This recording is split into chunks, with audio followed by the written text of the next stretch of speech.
Nah, saya ingin tahu nih Bu nih, tupoksi BN ya dengan Polres, terutama di situ ada Kasat Narkoba di situ. Ya, Nah, itu pembagian tugasnya seperti apa Bu? 2018 itu ada data Sukabumi itu adalah wilayah paling besar peredaran narkoba se-Jawa Barat. Se-Jawa Barat Bu.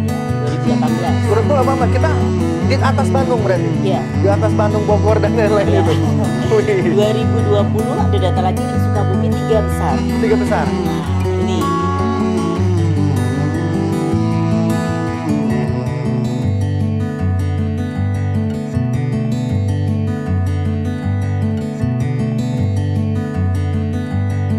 Assalamualaikum warahmatullahi wabarakatuh. Selamat siang, Sampurasun. Nah, hari ini kita kedatangan tamu istimewa. Rekan-rekan semuanya, para netizen, kita kedatangan Bu Retno. Ini Ketua BNNK Sukabumi ya Bu ya? ya. Ini sebuah acara yang istimewa dan kesempatan yang sangat langka. Tentunya Ibu bisa berbagi informasi kepada kami, berbagi pengalaman. Apa sih BNN itu Bu? Mungkin kan banyak orang hari ini tidak tahu apa sih BNN seperti detailnya seperti apa. Nah, mohon izin Ibu memperkenalkan diri dulu. Ibu sudah berapa lama di Sukabumi? Karena ini mungkin kesempatan yang langka. BNN di Sukabumi dipimpin oleh Sri Kandi, Bu. Terima kasih, silakan Ibu. Terima kasih Kang. Assalamualaikum warahmatullahi wabarakatuh. Sampurasum. Rampes. Ya, puji syukur alhamdulillah hari ini boleh ada di tempat ini dan terima kasih untuk Sama-sama. undangannya. Jadi kalau saya memperkenalkan diri dulu, saya Margareta Retno Darudewi, Kepala Badan Narkotika Nasional Kabupaten Sukabumi. Bahasanya kabupaten, tapi Kabupaten. suruh ngurusnya kota dan kabupaten. Oh iya, luang lingkupnya kota kabupaten, Bu ya. Bahkan nanti kalau misalnya kabupatennya jadi utara selatan harus pegang juga gitu.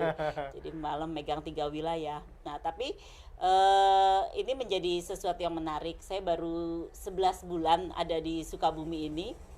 Dan ternyata sesuai dengan namanya Sukabumi, berarti suka akan bumi ini. Betul. Ternyata semakin hari semakin menarik dan semakin penuh tantangan gitu kan. Iya. Oke, Bu. Ibu 10 bulan di sini, Bu. Kita kan sering mendengar Bu ya, BNN itu kan banyak di media massa, BNN. Bagaimana sih Bu tugas utama dan fungsi BNN tersebut, terutama di ruang lingkup di Sukabumi ini, Bu? Ya, BNN itu sebenarnya kan lembaga non kementerian dan dia bertanggung jawab langsung kepada presiden. BNN hadir di kota-kota khususnya di Sukabumi itu untuk sebagai pendorong pemerintah daerahnya untuk bersama-sama melakukan P4GM, pencegahan, pemberantasan, penyalahgunaan dan peredaran gelap narkoba. Jadi harus diberantas sampai ke akar-akarnya gitu. Oke, Bu, waktu itu kan kita sering melihat peredaran narkoba hari ini lebih banyak ke kaum milenial, Bu. Oke. Penyebarannya terutama di kota-kota besar. Hari ini kan Sukabumi salah satu kota besar penyangga ibu kota, Bu. Apalagi nanti ketika tol Bocimi tembus ke Sukabumi, Yeah. kita tidak tahu nih bagaimana bonus demografinya untuk para pemuda ini kan berseliweran ke sini. Bagaimana sih Bu langkah Ibu sebagai kepala BNN Kota Sukabumi atau kabupaten ini mencegah itu semua, Bu? Iya, kalau bicara tentang Sukabumi ini kan, kita ini kan pegang kota dengan kabupaten. Ya. Ini ternyata amat sangat luas gitu ya. Kabupatennya itu ada 381 desa, 5 Ya, lurah gitu ya. Betul. Dan kalau saya lihat di beberapa kabupaten yang ada, masih Sukabumi pegang luas banget gitu ya. Terluas sepulau Jawa itu, Bu. Terluas ya di Jawa Barat ya kalau Iya. iya benar. Pulau Jawa, Bu. Di Pulau Jawa. bahkan di beberapa di beberapa provinsi lain itu juga rata-rata cuma walaupun memang jaraknya jauh ya Betul. lewat. Nah, ini Sukabumi ini tantangannya luar biasa dan saya bersyukur mendapat amanah, mendapat kepercayaan jadi kepala di sini karena yaitu godaan dan tantangannya wih dahsyat gitu makin hari gitu ya. Iya. Hari ini saya juga lagi seneng-senengnya nih karena baru dilaporkan sama anggota ternyata yang dari bulan November ketangkep gitu berhasil ya betul. setelah anggota saya jadi Bang Toyib nggak pulang-pulang gitu. Saya Iya, setiap betul, hari betul. sampai tanya posisi di mana gitu ya. Jadi ya bersyukur bisa berhasil menangkap yang dari bulan November dikejar-kejar Berarti baru ini ketangkep. besar juga Bu kasusnya berarti, Bu ya? Semenjak BNNK Sukabumi berdiri ini yang terbesar. Ini yang terbesar. Ya. Oke. Nah, ini yang menarik Bu nih sebetulnya. Kan kalau tidak salah BNN identik dengan kepolisian, Bu. Bahkan ada petugas-petugas kepolisian memang ditempatkan khusus di BNN. Saya waktu itu pernah diskusi dengan kepala BNN sebelumnya Pak Golos itu. Pak Heru. Pak Heru, Oke. betul. Pak Komjen Heru Budi Winarko. Waseso. Oh, Pak Buas. Betul, saya pernah ngobrol juga. Nah, sekarang kalau lihat dari background Ibu ini seorang ASN Bu ya? Iya. Nah, ini bagaimana sih Bu seorang ASN bisa memimpin lembaga BNN ini yang notabene di bawahnya itu ada anggota kepolisian. Nah, manajemen skill Ibu tuh untuk merangkum ini semua menjadi satu kesatuan dan bisa terserangnya visi dan misi lebih baik ke depan seperti apa nih Bu nih? Iya. Jadi kalau bicara BNN sendiri ini lembaga sipil. Lembaga sipil ya? Lembaga sipil. Betul. Saya ini PNS angkatan pertama. Oh. Rekrutan BNN. Paling senior berarti dia. Jadi kalau dibilang nanti kalau dibilang anak kandung ada yang tersinggung lagi. Jadi memang anak asli, anak pertamanya BNN ya. Jadi memang kok benar mayoritas anggota Polri, bukan hanya Polri, ada TNI juga. Ada TNI juga. Kemudian ada dari Kementerian Kejaksaan, ada dari Kemenkumham gitu. Dari berbagai macam kementerian ada di situ. Nah, ketika BNN ini semakin hari semakin tantangannya luar biasa, untuk SDM-nya kita ada namanya uji kompetensi. Jadi yang jadi kepala-kepala ini kita harus diuji gitu. Layak nggak sih jadi kepala? Dan ini kemarin juga baru uji ya. Alhamdulillah nilainya ya tidak kalah lah, bagus lah. Ya jadi di situ yang menarik SDM-nya memang di-upgrade terus, dilatih terus dan disekolahkan terus sama BNN. Gitu. Jadi memang tidak tinggal diam, tapi memang diperlengkapi, kalau bahasa saya diperlengkapi untuk menjadi, kalau saat ini saya jadi kepala layak kemarin berdasarkan hasil uji asesmen itu ya, asesmennya, uji kompetensinya, kemudian diangkat lagi.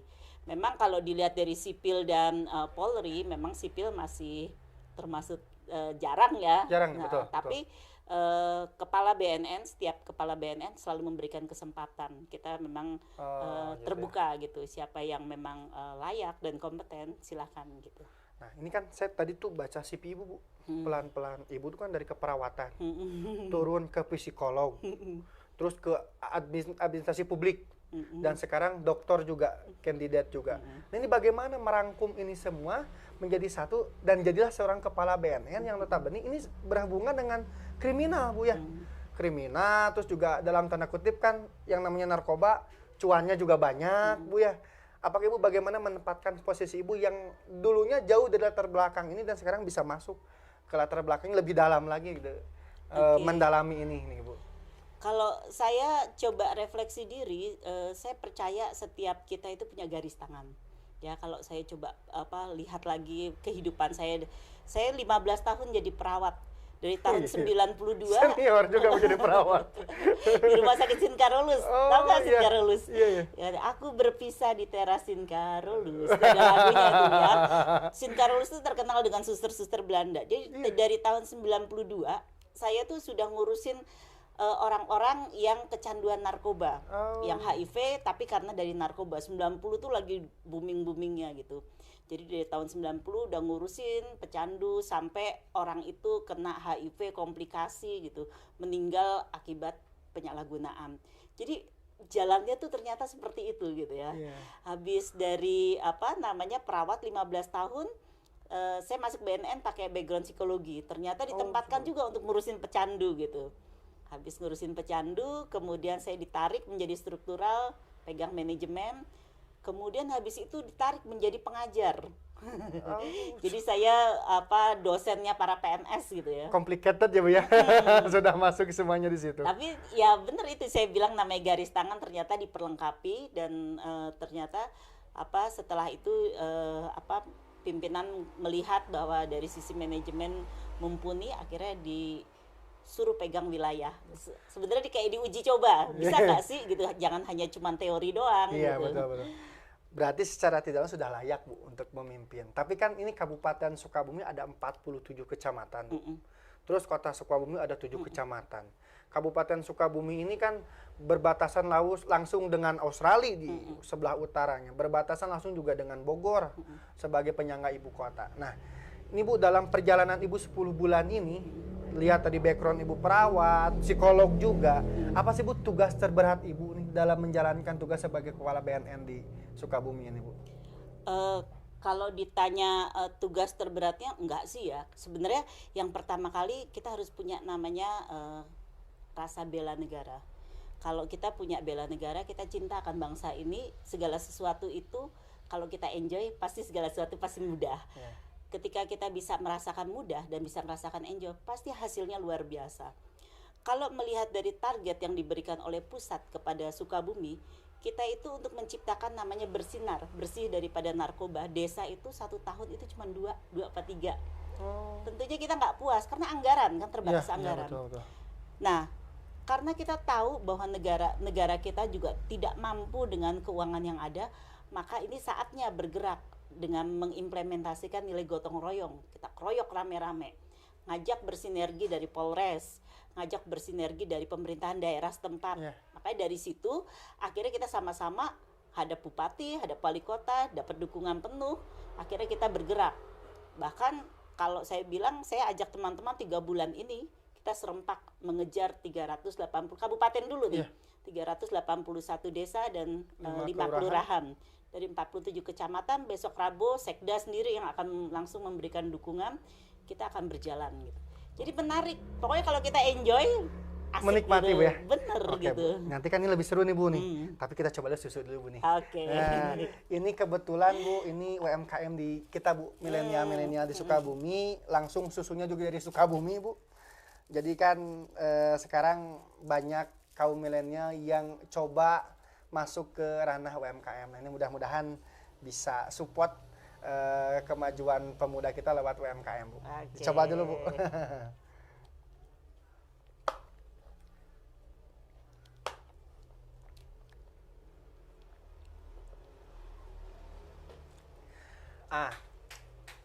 Tadi kan sinkronisasi antara BNN Kabupaten Sukabumi, Kota dan Sukabumi harus ada chemistry berat dengan pemerintah daerah Bu ya.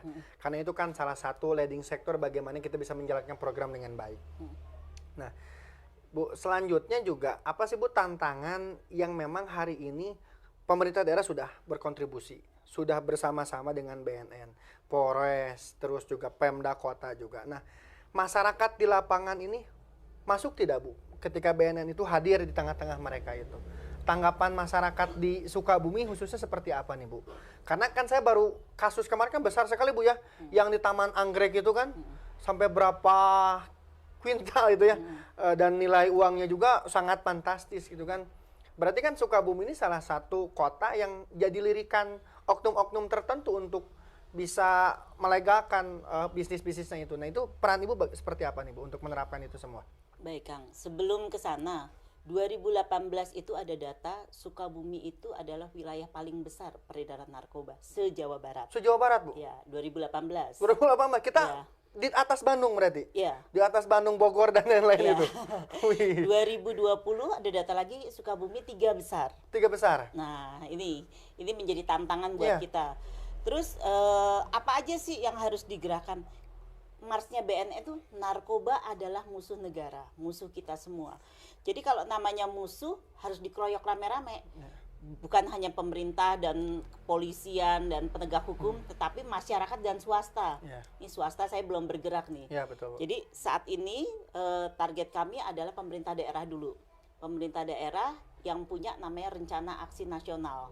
Rencana aksi daerah ini sudah kami buat kemarin tuh 3 minggu loh, luar biasa. Running Bu ya?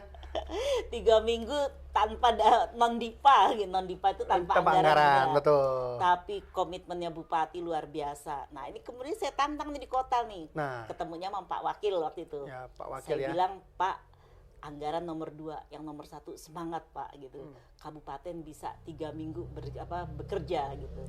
Jadi kalau saya bilang memang ketika semua mengeluh dengan anggaran dengan COVID, ya memang kita juga harus sadari Tapi saya bilang yang paling utama adalah komitmen dan semangat. Komitmen semangat.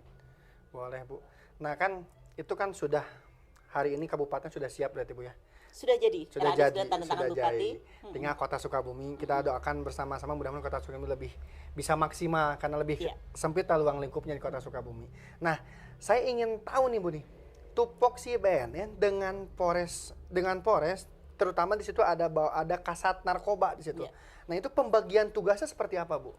Baik. Yang saya kan tahunya itu ketika ada penggerbekan narkoba, ya Kasat Narkoba yang datangnya. BNN-nya ada di tempat lain. Nah, itu tupoksi yang teman-teman ini belum tahu seperti apa sih? Apakah ada tumpak tindih regulasi antara tim narkobanya kepolisian dan BNN atau bagaimana gitu, Bu? Iya. Ini justru malah sebenarnya harus bersinergi, bukan tumpang tindih. Iya. Perbedaan yang paling mencolok adalah BNN itu urusannya dengan sindikat, Oh. sindikat narkoba. Sementara kalau penyalahgunaan peredaran yang tidak terkait dengan sindikat, contohnya di kota ini, Iya. di kota ini luar biasa penyalahgunaannya, tetapi ini adalah banyak yang korban di kota nih, sehingga saya banyak laporan ke kami, tetapi karena dia tidak berhubungan dengan sindikat, kami biasanya menyerahkan ke Polres karena ini ranahnya Polres. Oh. Tetapi gitu. kalau ini jaringan, contoh yang di kabupaten ini jaringan, bahkan diduga ada jaringan dengan Iran, Ya. Iran dan Aceh. Nah, ini ranahnya BNN. Bahkan kami perlu pakai mungkin kerjasama dengan pihak-pihak internasional karena kan ini kan kejahatan internasional. Nah, Bu, kalau hari ini BNN, Bu, dia kan seperti tadi Ibu jelaskan tugasnya seperti itu. Jadi kan di mana-mana harus bersinergi dengan BNN untuk pemberantasan narkoba. Nah, di Sukabumi ini khususnya, Bu, jenis apa sih narkoba yang memang hari ini merajalela sampai dengan tadi Ibu data bilang 2018 itu Sukabumi sampai dengan nomor 1 se-Jawa Barat.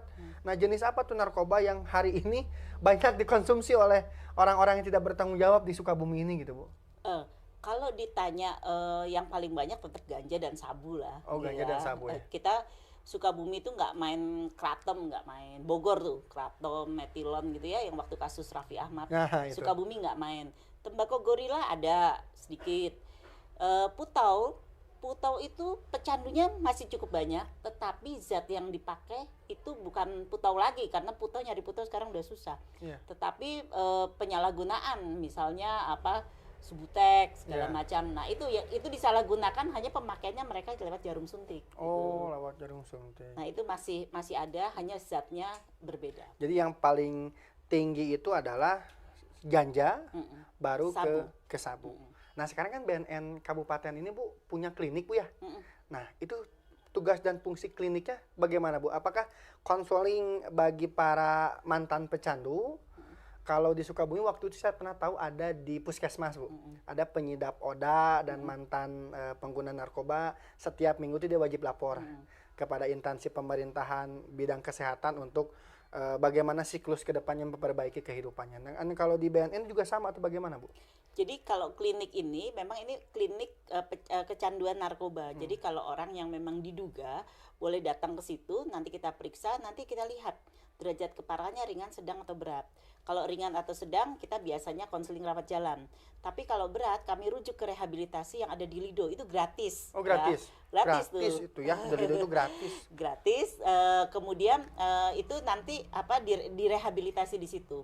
Tetapi BNN saat ini membuat kebijakan namanya IBM. Itu intervensi berbasis masyarakat.